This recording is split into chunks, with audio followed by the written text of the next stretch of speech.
Let me tell you something strange about the human mind. Most people think that to matter, you have to be seen. We live in a world that operates like a giant microphone, amplifying the loudest voices, celebrating the most visible achievements, and rewarding the people who constantly demand center stage. We are taught from an early age that validation is the currency of survival. If you aren't performing, if you aren't posting, if you aren't actively drawing the eyes of the room toward you, it's easy to feel like you are fading into the background. But real emotional security rarely looks like a performance. Most of the time, true psychological strength happens quietly. It happens in the moments when you have a success and feel no urge to broadcast it. It happens in the conversations where you are content to listen rather than waiting for your turn to speak. It happens in the choices you make when nobody is watching, driven entirely by what feels true to you rather than what will win an applause. And maybe you've felt that lately. Maybe you've looked around at a culture obsessed with constant visibility and realized something unsettling yet liberating. You simply don't crave it anymore. You don't want to perform for people who are barely paying attention anyway, and that realization can feel both freeing and deeply isolating at the same time, because nobody really talks about the psychology of people who don't need constant attention. Nobody talks about the strange friction that occurs when your quietness is mistaken for arrogance, the loneliness of being someone who prefers depth over drama in an environment built entirely on surface-level stimulation, or the profound peace that arrives when you finally realize that being invisible to the crowd often means you are finally visible to yourself. See, human beings are naturally wired to seek connection, but how we seek that connection defines our psychological architecture. There is an important distinction between wanting to be connected and wanting to be noticed. Psychologists often distinguish between people who operate from an external locus of control and those who possess an internal locus of control. When your psychological foundation relies on an external locus, your sense of self-worth is a fluctuating variable. It rises and falls based on the immediate feedback of your environment. You need the room to look at you because their gaze is the only thing holding your identity together. But when someone develops an internal locus of control, a fascinating shift occurs. Their mind prefers what feels grounded because groundedness feels safe. They stop relying on the social environment to tell them who they are. And when you don't need the room to validate your existence, you disrupt the unspoken social contract. Suddenly, you aren't laughing at jokes that aren't funny just to keep the peace. You aren't exaggerating your stories to make yourself sound more interesting. The chaos of social competition starts feeling exhausting instead of exciting. You begin craving substance in places where you once settled for mere attention. And that's when the subtle social conflict begins, because your quietness has a strange way of making other people's insecurity feel louder. People start wondering why you aren't trying to impress them. They wonder if you're judging them, if you're being cold, or if you've simply checked out. But often, you haven't become distant. You've become self-contained. There's an important psychological shift that happens when a person transitions away from the need for constant attention. Their identity stops being built around reception and starts being built around resonance. Reception asks, how many people are looking at me? Resonance asks, does this interaction actually feel meaningful to my soul? That transition changes how you protect your energy. Many people spend the first half of their lives adopting personalities that were designed to capture attention. Think about why people become performers in their daily lives. Maybe you became the funniest person in the family because making people laugh was the only way to diffuse tension in a volatile home. Maybe you became hyperachieving because love was only given when you brought home an award or a perfect grade. Maybe you became loud and dramatic because, in your early environments, being quiet meant being overlooked, neglected, or forgotten. Psychologically, the need for constant attention is often a well-disguised survival mechanism, a symptom of what researchers call an anxious attachment style. When a child learns that attention is inconsistent, they develop behaviors designed to maximize proximity to their attachment figures. They become loud, performative, or demanding because ambiguity feels terrifying. But the moment you step into a state of secure self-regulation, you realize that you no longer need to scream to be kept safe. What once protected you by drawing eyes your way now begins to feel like an emotional prison. You recognize that the energy required to maintain an audience is the very energy keeping you from knowing your true self.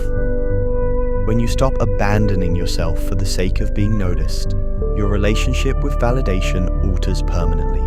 You become highly selective with your time, your thoughts, and your presence, and not everyone knows how to handle that version of you. Because people are often most comfortable with the versions of others they can easily manipulate with attention. The moment you show that you can walk away from a spotlight without looking back, some people interpret your independence as a threat, not because you are actively doing anything to harm them, but because your lack of desperation forces them to look at their own emotional dependencies. There is a concept in behavioral psychology known as the spotlight effect. It is a cognitive bias where people tend to believe they are being noticed and judged far more than they actually are. Most people live under the heavy weight of this illusion, constantly tailoring their behavior to appease an imaginary audience. But when you break free from the spotlight effect, you realize a beautifully humbling truth. Most people are too caught up in their own internal monologues to truly analyze yours. When you embrace this, you enter what can be called a state of low-maintenance energy. You don't need to be checked on every 5 minutes to know a friendship is secure. You don't need a text message notification to feel like you exist. You don't need to dominate a conversation to feel like your intellect is respected. However, this creates an invisible loneliness. One of the deepest forms of isolation isn't being physically alone. It's being surrounded by individuals who can only navigate relationships through the lens of transaction and attention. When you don't demand attention, people who rely on constant emotional praise often assume you don't need anything at all. They mistake your peace for a lack of depth. They assume that because you don't scream for help or dance for approval, you are perfectly fine being left entirely out of the loop. This disconnect can breed an unexpected kind of grief. Outgrowing the need for attention doesn't mean you outgrow the need for intimacy. It just means you want your intimacy to be quiet, steady, and real. You begin to miss the versions of relationships that were simple, back when you didn't know how much of your social life was held together by your own willingness to perform. You realize that when you stop putting on a show, the size of your audience drops dramatically, and watching that crowd thin out can feel like a quiet heartbreak. To fully understand this shift, we have to look at the neurobiology of attention. Constant attention, validation, and social approval trigger the brain's dopaminergic pathways. Every notification, every compliment, and every eye turned toward you gives you a quick, short-lived spike of dopamine. It's an addictive cycle. The more dopamine you get from external validation, the higher your tolerance becomes, and the louder you have to be to get that same emotional high next time. Conversely, the psychology of someone who doesn't need constant attention is anchored heavily in a different neurochemical state, one driven by serotonin and oxytocin. This is the system of contentment, belonging, and internal stabilization. It doesn't look for the high of the peak, it looks for the calm of the valley. When your mind adapts to this calmer baseline, your tolerance for superficiality vanishes completely. Superficial networking events start to feel like an empty waste of time. Forced, performative friendships become completely unappealing. Small talk doesn't just feel boring, it feels physically and mentally exhausting. This is not because you are becoming antisocial or bitter. It is simply because once you have experienced the depth of a secure internal life, shallow interactions can no longer satisfy you. You begin to value clarity over popularity. You want to be understood by a few chosen souls rather than envied by a sea of strangers. One of the most profound signs of maturity is when you lose the desire to explain your quietness to the world. In the early stages of this psychological evolution, you might feel an intense need to defend your choices. You want people to understand why you aren't showing up to every event, why you are taking longer to reply to texts, or why you are choosing to spend your weekends alone. But as the internal stabilization deepens, even that desire to explain fades away. You realize that not everyone has the emotional framework required to understand your peace. Some people can only comprehend connection if it involves mutual validation or shared chaos. When you stop participating in that loop, letting go of the relationship isn't an act of malice. It's an act of profound self-respect. Living with this mindset means navigating an ongoing tension between who you used to be and the quiet person you are becoming. Psychologists refer to this as a liminal stage, an in-between state where your old, attention-seeking habits no longer feel authentic, but your new, quiet identity hasn't fully settled into its external environment yet. During this stage, you will question yourself. You might look at people who are still running the popularity race and feel a sudden flash of doubt. You might wonder if you are missing out, if you are falling behind, or if you are becoming irrelevant. The mind naturally defaults to familiarity when it feels uncertain, and for most of us, familiarity means chasing approval. But the individuals who successfully cross this bridge discover something extraordinary. Relevance is an illusion, but peace is real. The anxiety you feel in the quiet moments isn't a sign that you are failing at life. It is the feeling of your brain rewiring its reward systems away from external applause and toward internal contentment. Think about how beautiful it is to look back at the chapters of your life where you were desperate to be noticed. You can look at that younger version of yourself, not with judgment or embarrassment, but with immense compassion. That version of you did what they had to do to feel safe in a world that felt conditional. They wore the costumes, they spoke the scripts, and they chased the spotlights because they truly believed that being invisible meant being unloved. But you know better now. You have learned that the highest form of respect is not the admiration of a crowd, but the quiet approval of your own conscience when you look in the mirror at the end of the day. If you have been feeling more reserved lately, if you find yourself stepping back from spaces that demand continuous performance, or if you are completely at peace with not being the center of attention, take a deep breath. You are not losing your edge. You are not becoming cold or unapproachable. You are simply anchoring your boat in deeper waters. You are learning to live a life that is validated from within. You are realizing that healing isn't about ensuring everyone loves you. It's about making sure you don't abandon yourself when they don't. And that is a different kind of strength entirely. It is quiet, it is unseen, but it is completely unbreakable. When you look deeply into the mechanics of social withdrawal, you find that it isn't an act of pulling away from life, but an act of pulling closer to reality. In a society that treats extroversion as a metric of sanity, choosing to exist without a megaphone can feel like a radical act of rebellion. People will try to diagnose your stillness. They will call it depression, they will call it social anxiety, or they will assume you've built a wall out of fear.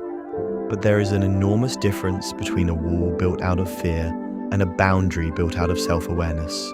A wall keeps the world out because you are afraid of being hurt. A boundary keeps your energy intact because you finally understand what it's worth.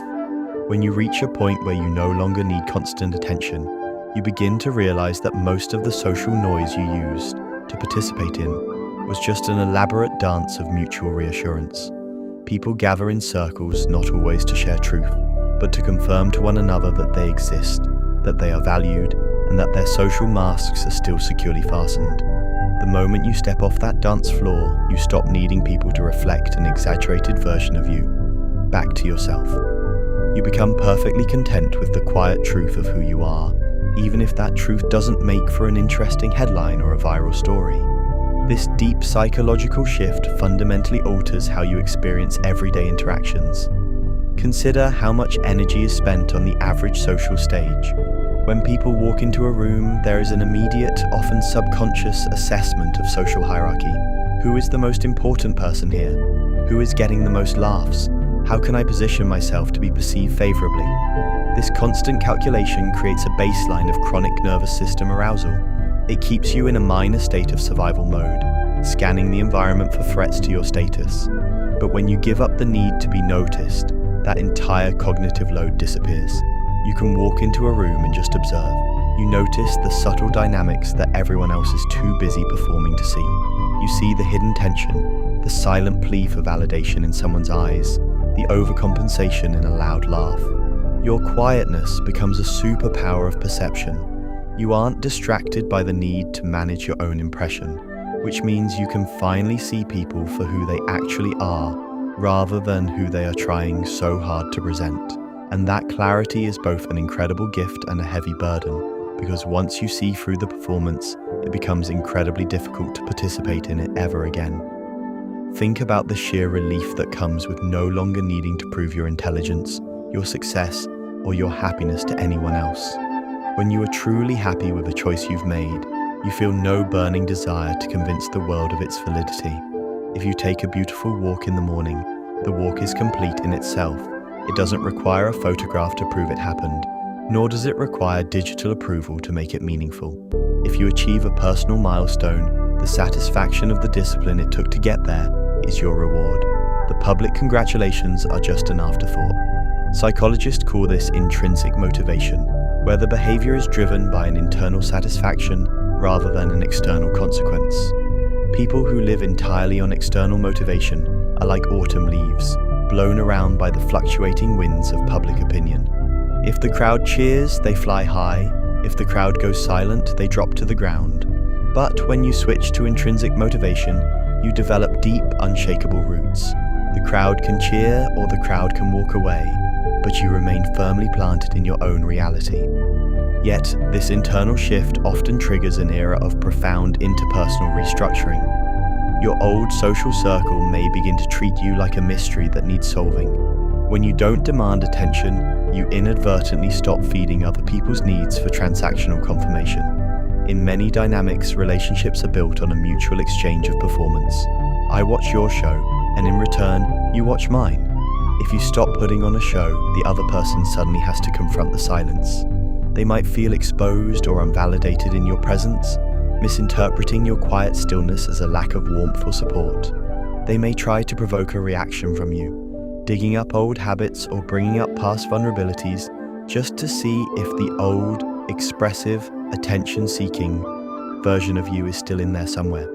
It requires immense emotional maturity to stay centered during these tests. You have to realize that their discomfort isn't a reflection of your failure. It's a reflection of their own dependency on an outdated social contract. You don't owe anyone a performance just to make them feel comfortable with their own noise. This brings us to a fascinating psychological phenomenon known as self-verification theory. This theory suggests that people want to be known and understood by others according to their own firmly held beliefs and feelings about themselves. If you have spent years believing you are only valuable when you are entertaining, loud, or hyper-productive, you will unconsciously seek out relationships that confirm that belief. You will surround yourself with people who demand that you perform, because that performance aligns with your internal script of self-worth. But when your inner landscape changes, when you realize you are inherently valuable simply by existing, your self-verification needs shift. You stop looking for audiences and start looking for mirrors. You look for people who see your quietness not as a void to be filled with noise, but as a space of deep peace to be shared. You seek out connections that value your silence just as much as your words. And if those connections are rare, you become completely comfortable with your own company. The capacity to be comfortable in your own silence is one of the most reliable indicators of psychological wholeness. In modern culture, solitude is often treated as a negative state, a failure of social integration. But there is a world of difference between loneliness and solitude. Loneliness is the painful awareness of a lack of connection. Solitude is the joyful celebration of an abundance of internal space.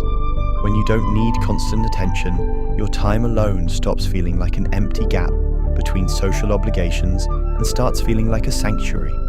It becomes the place where you process your life, where your creative ideas germinate, and where your nervous system returns to its natural state of equilibrium. You realize that you don't need a constant stream of external stimulation to feel alive. The simple flow of your own thoughts, the rhythm of your daily routines, and the quiet pursuit of your personal interests become more than enough to sustain a rich, fulfilling existence. Let's consider the emotional courage it takes to accept being misunderstood during this transformation. When you stop chasing validation, you will inevitably be mischaracterized by those who can only view human behavior through the lens of ego. To the hyper-competitive, your peace will look like a lack of ambition. To the performative, your silence will look like judgment. To the insecure, your independence will look like rejection. You must reach a point of internal sovereignty where you are willing to let people be wrong about you. You have to realize that you cannot control the narrative someone else creates to protect their own ego. If they need to believe you are cold or arrogant or strange in order to justify why they can no longer access your energy, let them believe it. Trying to correct every misconception is just another way of begging for their attention, another way of putting your power back into their hands. True liberation means being perfectly fine with being the villain in a story you've outgrown. There is a subtle, beautiful grief that accompanies this level of maturity. When you stop looking for the spotlight, you also stop looking for the rescue. You realize that the fantasy of someone coming along to fully understand, fix, and validate every broken piece of your past was just another version of the attention-seeking loop. You stop expecting a partner, a friend, or a public audience to carry the weight of your emotional reality. This realization can feel incredibly heavy at first. It forces you to face the fact that you are the ultimate custodian of your own life. But once the initial weight settles, it transforms into an indestructible form of freedom. You no longer give anyone else the power to break your spirit, because you never gave them the power to build your identity in the first place. You become the author of your own reassurance. This internal grounding reflects a beautiful concept from analytical psychology known as individuation. Coined by Carl Jung, individuation is the lifelong process of integrating the conscious and unconscious parts of the mind to become a fully realized, distinct psychological whole. It is the journey of shedding the persona, the social mask we wear to please the world and fit into our cultural tribes, and connecting with our true, authentic core. The need for constant attention is essentially an addiction to the persona. It is the ego desperate to ensure that the mask is well liked and widely accepted. But as you individuate, you realize that the mask is just a tool, not your true identity. You become less concerned with how the mask looks to the audience and far more invested in what is happening beneath the skin. You allow the persona to drop away, revealing a self that is raw, quiet, and completely unbothered by the opinion of the crowd. When you exist from this deep place of individuation, your relationship with time and progress changes entirely. When you live for attention, you are always in a rush. You need the next achievement, the next praise, the next validation immediately, because the high of the last one wears off so quickly. You become caught in a frantic race against a ticking clock, constantly trying to prove that you are relevant, that you are successful, that you matter. But when you step out of that race, life slows down to a beautiful, manageable pace. You realize that true growth doesn't happen on a public timeline. It doesn't care about quarterly reviews, social media algorithms, or peer comparisons. You become patient with your own process. You understand that the deep structural changes in your character take time, and you are content to let them unfold in the dark, away from the prying eyes of a world that demands instant results. This quiet evolution also redefines your understanding of love and intimacy. When you need constant attention, love is often reduced to a form of emotional consumption. You seek out partners who can feed your insecurities, who can constantly reassure you, who can act as an ongoing audience to your life.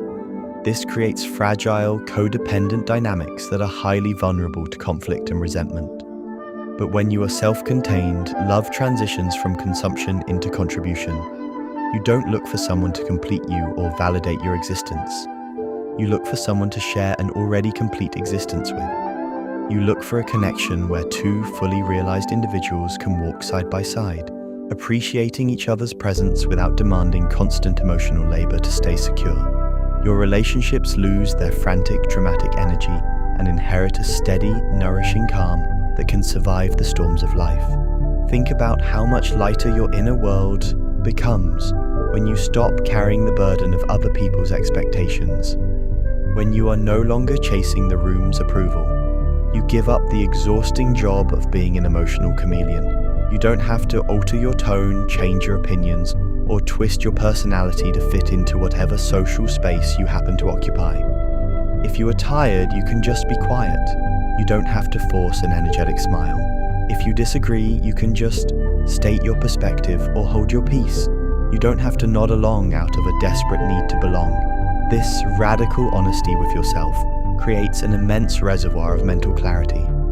The energy that used to be burned up in social performance is returned to you, giving you the focus and creativity to build a life that actually feels authentic from the inside out. And this is the ultimate secret of the people who don't need constant attention. They have found something far more addictive than fame, popularity, or public applause. They have found the deep, intoxicating joy of internal alignment.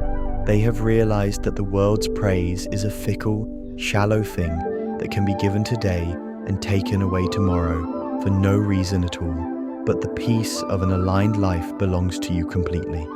It cannot be bought, it cannot be stolen, and it cannot be bargained away by the opinions of others. It is the quiet certainty that you are living your life on your own terms, honoring your own values, and protecting your own soul, regardless of whether the room is watching or whether you are completely alone in the dark. So if you have been feeling more reserved lately, if you find yourself stepping back from spaces that demand continuous performance, or if you are completely at peace with not being the center of attention, take a deep breath. You are not losing your edge. You are not becoming cold or unapproachable. You are simply anchoring your boat in deeper waters. You are learning to live a life that is validated from within. You are realizing that healing isn't about ensuring everyone loves you. It's about making sure you don't abandon yourself when they don't. And that is a different kind of strength entirely. It is quiet, it is unseen, but it is completely unbreakable. Because in the final analysis, the people who change the world most deeply are rarely the ones standing on the stages making the most noise. They are the ones who have done the quiet, heavy work of mastering themselves, who move through life with a steady, self-contained grace, and who know that the ultimate measure of a human life isn't how many people are looking at you, but how deeply you are connected to the quiet truth of who you are.